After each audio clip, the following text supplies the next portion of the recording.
जय श्री राम। आज के इस मध्यांचल उत्सव 2026 के कार्यक्रम में मंच पर विराजमान माननीय युवा मोर्चा के युवा अध्यक्ष श्याम टेलर जी, सांस्कृतिक समिति के अध्यक्ष माननीय अनूप लाठर जी, आपका अभिनंदन। बहुत कम शब्दों में सारी बातें कर दी लाठर जी ने। ये उनकी अपनी विद्वत्ता भी है, उनकी बुद्धिमत्ता भी है और उनकी अपनी सिद्धहस्तता भी है। मैं आपका अभिनंदन करता हूँ, स्वागत करता हूँ। मंच पर ही मौजूद सुश्री रेखा सक्सेना जी, अध्यक्ष दिल्ली राजनीतिक विज्ञान विभाग विश्वविद्यालय की अध्यक्ष है, आपका भी अभिनंदन। प्रोफेसर संजय वर्मा जी, मैं पहले से आपसे भी परिचित हूँ। ये हमारे माननीय प्रभात झा जी के साथ भी आप रहे लंबे समय तक, और इस आयोजन के सच में मेरा दिल्ली आना सार्थक हो गया। हमारे लिए इतने सारे युवा मित्र मिल गए, आनंद आ गया। और ये हमारा मध्यांचल उत्सव मध्यांचल समिति द्वारा इसी के बैनर तले मध्य प्रदेश के अलग अलग अंचल के सारे विद्यार्थी यहाँ मौजूद हैं। माननीय संगठन मंत्री जी मौजूद है, मैं आपका भी स्वागत करता हूँ। और सच में हमारे लिए सौभाग्य की बात है, आज जब मैं आपसे बात कर रहा हूँ तो कई सारे संयोग अच्छे बने हैं। एक राजनीतिक पार्टी जो दुनिया की सबसे बड़ी राजनीतिक पार्टी है, उसके राष्ट्रीय अध्यक्ष बनकर के ये दुनिया का, खास करके इस संदर्भ में बोल रहा, मैं दल के कारण नहीं बोल रहा हूँ, दुनिया का सबसे युवा देश भारत, और दुनिया के सबसे युवा देश में भी दुनिया का सबसे बड़ा गणतांत्रिक देश, लोकतांत्रिक देश भारत, और दुनिया की सबसे बड़ी राजनीतिक पार्टी भारतीय जनता पार्टी का युवा अध्यक्ष आज अपने दायित्व का निर्वहन करने जा रहा है। जोरदार अभिनंदन माननीय मोदी जी के लिए। इस नाते से हम विश्व पटल पर वो 3-4 स्वनाम धन्य हस्तियां देखते हैं और उनके दिए गए वक्तव्य, उनके किए गए, उनके देश के संदर्भ में वैश्विक पटल पर जब वो अपने निर्णय लेके दिखाते हैं तो 2-3 देशों में से आप कभी कल्पना करो, एक के बाद एक देश, लेकिन लंबे समय तक दुनिया के सबसे युवा देश का लगातार निर्वाचित ढंग से नेतृत्व करने वाले वो एक ही व्यक्ति है जिनका नाम है श्रीमान नरेंद्र मोदी। हमारे लिए सौभाग्य की बात। कोई देश ऐसा जहाँ निर्वाचन का नाम क्या होता पता नहीं, कोई निर्वाचन के नाम पर बीच में गोता खा के डब्बा गोल करके आ गए, दोबारा मौका मिला तो क्या कर रहे हैं, हमारे लिए बोलने की जरूरत नहीं। लेकिन आज जब मैं युवाओं के बीच बात कर रहा हूँ और खासकर ये स्वामी विवेकानंद की उस घोषणा के संदर्भ में देखता हूँ, जो लगभग 125 साल पहले इसी देश के अंदर स्वामी विवेकानंद ने उस गुलामी के दौर में जब उन्होंने घोषणा की थी कि आने वाला भविष्य 21 शताब्दी भारत का होगा। सच मानो आपको ही थोड़ा होश होगा, थोड़ा आप में से, हम में से कई लोगों को है। 2010, 11, 12 तक तो अंदाज लग रहा था कि क्या मालूम अपने महापुरुष की भविष्यवाणियां सत्य होती है, हो सकता कभी कभी नहीं भी हो। ऐसे जिस ढंग के लक्षण दिखाई दे रहे थे लाठर साहब, लग तो नहीं रहा था कि ये ऐसा होगा, लेकिन अपनी आंखों के सामने देखते देखते 10-11 साल में कितना परिवर्तन आ गया, एकदम 360 का बदलाव आया। कहाँ भारत की कोई गिनती नहीं रखता था, अब भारत के बिना काम नहीं चलता, ये हमारी आंखों के सामने हो रहा है। कितना आनंद आ रहा है। कोई सा ऐसा मंच वैश्विक कौन सा है जहां दुनिया के बड़े बड़े नेता अगर इकट्ठा हो और मोदी जी अगर वहां हो तो उसके लिए क्या हो जाता, और मोदी जी की अनुपस्थिति क्या असर डालती। कितना अच्छा लगता है। मोदी जी बोले तो भी मजा है और मोदी जी नहीं बोले तो लोग परेशान हो जाते हैं। कितना अच्छा लगता है। लोग को लगता है क्यों नहीं बोल रहे, क्यों नहीं बोल रहे, नहीं बोल रहे तो नहीं बोल रहे, हमारे मन नहीं बोलेंगे, तुम तो बोलते रहो। लेकिन बोलने वाला परेशान हो जाता है कि क्यों नहीं बोल रहे, भाई बताओ, इनको बुलवाओ। लेकिन ठीक है, अब गाजा के लिए भी पीस बोर्ड बन रहा, तो मोदी जी आना चाहिए। अमेरिका से आवाज आती है, अमेरिका के राष्ट्रपति की आवाज आती है, क्योंकि कोई निर्णय कर रहा है, उस निर्णय को लागू कराने के लिए जो कलेजा चाहिए, हिम्मत चाहिए, देश की अंदर की नैतिक ताकत चाहिए। नैतिक ताकत आज किसी देश में है, हमें गर्व है, हमारे देश भारत में है और भारत के नेतृत्व में है। इसलिए आज पूरे दुनिया के अंदर जब मैं आज आपसे बात कर रहा हूं, तो चूंकि ये बात सही है कि समय की सीमितता है, बहुत देर तक बात कर सकता था, लेकिन आपको ये निवेदन जरूर करना चाह रहा हूं कि आप यहाँ के अच्छे संस्थानों में पढ़ रहे हैं, जरूर पढ़िए, आगे बढ़िए। लेकिन आज आप तो सब, आजकल तो चैट जीपीटी से लेकर सब जमाना है जिसमें आप अपने मोबाइल के माध्यम से सब जानकारी जुटा लो। आज देश के अंदर सर्वाधिक कम बेरोजगारी वाला दर वाला कोई राज्य है तो हमें गर्व है, वो मध्य प्रदेश है। सभी युवाओं को जो रोजगार दिलाने में सक्षम सिद्ध हो रहा है। इसलिए आप पढ़ो, आगे बढ़ो, लेकिन फिर घर आओ। घर पे आपकी अलग अलग प्रकार की मंजिलें इंतजार कर रही, जो आपके मुकाम तक पहुंचाएगी, आपके सपनों को रंग भरने के लिए मौका देगी। सरकार आपके साथ खड़ी रहेगी और सरकार के माध्यम से आप प्रदेश आगे बढ़ाओ। माननीय मोदी जी के नेतृत्व में देश आगे बढ़ेगा। इस प्रकार से हम सबको इसी एंगल से चलने की जरूरत है। कितने प्रकार से अपने माननीय मोदी जी के माध्यम से प्रेरित कर रहे हैं। हर राज्य के अंदर अनुकूलता है। आज इसी कारण से सारे राज्य अलग अलग तरह से, चाहे उत्तर दक्षिण पूर्व पश्चिम, अब तो केरल में भी खाता खुल रहा है। अब तो एक के बाद एक इस जगह ऐसा लगता है कि कहाँ कहाँ कैसे कैसे यहाँ युवा ठगा गया।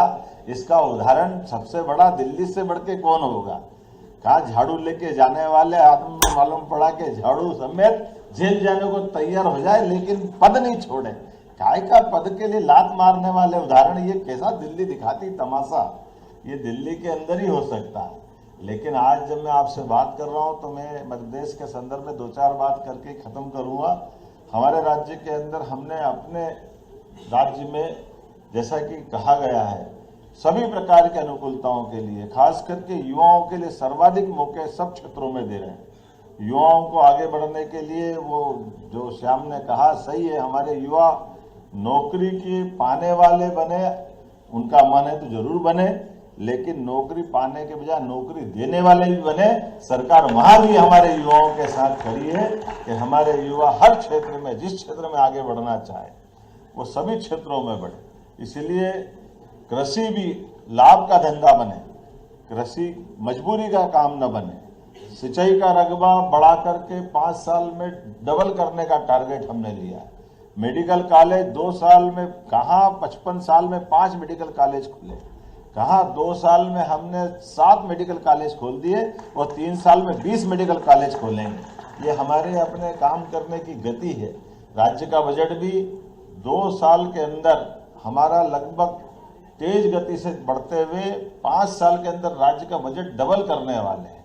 मेडिकल कॉलेज के अंदर, मेडिकल कॉलेज अगर हम खोल रहे हैं तो केवल एक उदाहरण देना चाहूँगा। हमारे पीपीपी मॉडल पर लाठेर साहब मेडिकल कॉलेज अगर खोलना है तो हमने कहा 1 रुपये में मेडिकल कॉलेज पीपीपी मॉडल पर हम खुलवा रहे हैं कि हमारा हॉस्पिटल 300 बेड का सरकार के माध्यम से एजेंसी को देंगे, 25 एकड़ जमीन भी देंगे। वो अपना पीपीपी मॉडल पर केवल हॉस्टल और पढ़ाने की व्यवस्था बना ले। लैब हमारी हॉस्पिटल के रूप में जो उनके काम आएगी, वहाँ वो doctor, paramedical staff, nursing staff, ये सब हम निःशुल्क देने वाले हैं। और 10 साल तक वापस 10 साल बाद जब उनका वो 1200 बेड का हॉस्पिटल चला लेंगे, बना लेंगे, तब हमारा हॉस्पिटल हम ले लेंगे। ये मेडिकल कॉलेज हमारा खड़ा होगा। लेकिन एक और बात भी कही कि नीट के माध्यम से जिन गवर्नमेंट मेडिकल कॉलेज में 3 लाख की फीस जमा होती, 4 लाख की जमा होती, और प्राइवेट मेडिकल कॉलेज में 70-80 से लगा के 1 करोड़ तक की जमा होती, तो हमने निर्णय लिया है कि हमारे राज्य के बच्चे अगर मेडिकल कॉलेज में प्राइवेट स्तर में नीट में गवर्नमेंट के बाद नंबर लाते हैं, गवर्नमेंट कॉलेज में सीट नहीं मिलती, तो हमने कहा सारे बच्चों की फीस सरकार भर देगी और उनके लिए ये लोन दे देंगे। 70-80 लाख, 1 करोड़ 5 साल में लगता है। तो ये हमारी तरफ से लोन दे देंगे और बाद में जब डॉक्टर बने के निकलेंगे तो 4-5 साल हमारी सरकारी नौकरी कर लेंगे, हमारा पैसा हमारे पास, वो डॉक्टर बन के अपने घर के पास। ये सीधा साधा फार्मूला है, क्योंकि हमारे घर में हमारे पास डॉक्टरों की संख्या बढ़ना चाहिए कि नहीं बढ़ना चाहिए। तो अपने यहाँ पूरे क्षेत्र के अंदर जितने मेडिकल कॉलेज हो रहे हैं सबको लोन दे करके, इसमें माननीय मोदी जी का फंडा भी साथ कि हम अपने लोगों को सक्षम बनाना चाहते हैं, लेकिन सक्षम में हमारी उसकी वित्तीय व्यवस्था का भी पारदर्शी तरीके से, और केवल मेडिकल नहीं, हर क्षेत्र के अंदर अगर आप रोजगार देने वाली इंडस्ट्री में आप खड़ा करना चाहते हैं, उदाहरण के लिए हमारी रेडीमेड गारमेंट्स की इंडस्ट्री में कोई इंडस्ट्री लगाना चाहता है और 2000-4000 लेबर को काम देता है, तो प्रति लेबर 5000 रुपये महीना सरकार इंडस्ट्री वालों को देगी। इसमें इंडस्ट्री भी उनकी, इंडस्ट्री की कमाई भी उनकी, उससे निर्यात करना, अपने प्रदेश में खपाना, देश में खपाना, ये भी काम उनका। लेकिन चूंकि वो रोजगार दे रहे हैं, तो रोजगार देने के बलबूते पर बीजीएफ पर पर्सन हमारी तरफ से सरकार के माध्यम से इंडस्ट्रियलिस्ट को देंगे, वो युवा उद्योगपति को देंगे, ताकि वो अपने रोजगार के माध्यम से लोगों की जिंदगी बेहतर कर सके। इसलिए एक सेक्टर नहीं, अगर होटल खोलना चाहता है, होटल में भी बहुत रोजगार होता है, 50 करोड़ की होटल डाले 15 करोड़ माफ, 100 करोड़ की होटल डाले 30 करोड़ माफ, हॉस्पिटल डाले, हॉस्पिटल में 100 करोड़ का डाले तो 30 करोड़ माफ। ऐसे एक नहीं, 40-40, 60-60% तक की सब्सिडी लगातार सरकार के माध्यम से हर सेक्टर में, माइनिंग का सेक्टर हो, एनर्जी का सेक्टर हो, हर सेक्टर में मध्य प्रदेश आगे बढ़ रहा। आज की स्थिति ये है कि हमारे पास पूरे देश में सबसे सरप्लस बिजली कहीं है तो मध्य प्रदेश के पास। ये हमारे लिए सौभाग्य। दिल्ली की मेट्रो ट्रेन भी चल रही है तो मध्य प्रदेश के करंट से चल रही है। तो मालूम है मध्य प्रदेश का करंट बंद हो जाए तो मेट्रो का संकट आ जाए। भगवान की दया है, बिजली बहुत है, चिंता नहीं है। लेकिन ये मान के चलो, जब बिजली दे रहे तो बिजली की दर भी कम दे रहे हैं। सबसे कम दर पर रिन्यूएबल एनर्जी कोई राज्य दे रहा है तो 2 रुपये 10 पैसे में हमारी राज्य के द्वारा देश को सप्लाई करने का काम हमारे द्वारा किया जा रहा है। थर्मल पावर इंडस्ट्री के माध्यम से भी 5 रुपया 10 पैसे का भाव, आमतौर पर बिहार से लेकर सारे राज्यों ने जब रेट निकाले तो उनके रेट ज़्यादा है, लेकिन हमारे यहाँ अपनी माइनिंग सेक्टर में भी सबसे ज़्यादा गति से माइनिंग सेक्टर के अंदर अपने भारत सरकार की गाइडेंस में सबसे अच्छे ढंग से रोजगार दिलाने के लिए सभी क्षेत्रों में।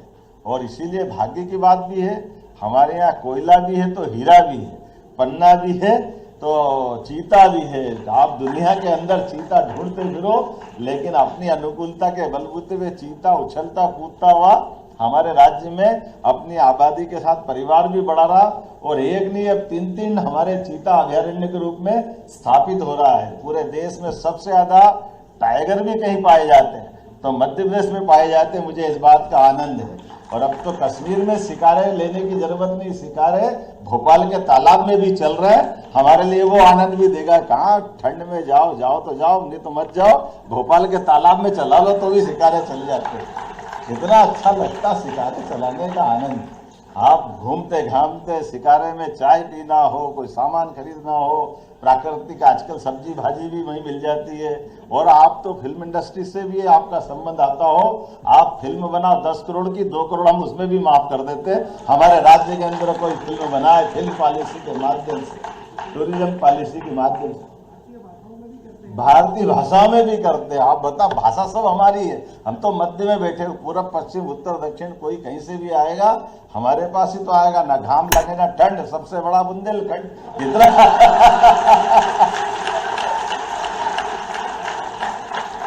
इतना आनंद आता है। कहाँ से जाते हैं, क्या करते हैं, बताओ आप। आज के इस अवसर पर मैं बहुत देर तक बोल सकता हूँ, लेकिन आपको सबको देख के आनंद आ गया, लगा दिल्ली सफल हो गई है, मजा आ गया अपना आज की यात्रा, आपका बैनर देख करके। तो मैं आज के इस अवसर पर ये जो आयोजन कर रही समिति, उससे मैंने पूछा कि आपका प्रबंधन क्या है, कैसे क्या करा। तो हमने कहा हमने मिलजुल के व्यवस्था कर ली। तो हमने कहा क्या व्यवस्था कर ली, तुमने जो आंकड़ा बताया उससे हमने कहा चलो ये तो हो गया, अगला मेरी तरफ से ले लो आप 2 लाख रुपए अगले कार्यक्रम के लिए भी आपको देने की घोषणा करता हूँ। आप लगातार बैनर बनाए रखें और इसके अवसर पर युवाओं को पढ़ने लिए आइए भैया। जोरदार हमारे यहाँ के दिल्ली विश्वविद्यालय के अभी है कि पहले थे दिल्ली विश्वविद्यालय के पूर्व अध्यक्ष, आप जोरदार ताली बजाएं हमारे भाई के लिए। वाह, हमारे अच्छे नेता है, आज अपने बीच में उपस्थित है, आपका स्वागत अभिनंदन। तो ये हमारा बैनर काम करता रहे और इसके लिए जो बन पड़े जैसा चाहिए सरकार आपके साथ है। आज का खर्चा तो मेरी तरफ से ले लेता हूँ और अगला भी आप मांगो वो भी देने की घोषणा कर देता हूँ, कोई तकलीफ नहीं। तो मेरी अपनी ओर से पुनः आप सबका वंदन अभिनंदन, बहुत बहुत धन्यवाद। भारत माता की। आप हो गए,